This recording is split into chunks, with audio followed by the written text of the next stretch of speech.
आदित्यहृदयं श्लोकावन् ततो युद्धपरिश्रान्तं समरे चिन्तया स्थितं रावणं चाग्रतो दृष्ट्वा युद्धाय समुपस्थितं ततो युद्धपरिश्रान्तं समरे चिन्तया स्थितं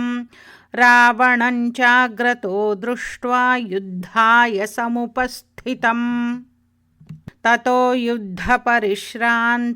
समरे चिन्तया स्थितं रावणं चाग्रतो दृष्ट्वा युद्धाय समुपस्थितं ततो युद्धपरिश्रान्तं समरे चिन्तया स्थितं रावणं चाग्रतो दृष्ट्वा युद्धाय समुपस्थितं ततो युद्धपरिश्रान्तं समरे चिन्तया स्थितं रावणं चाग्रतो दृष्ट्वा युद्धाय समुपस्थितं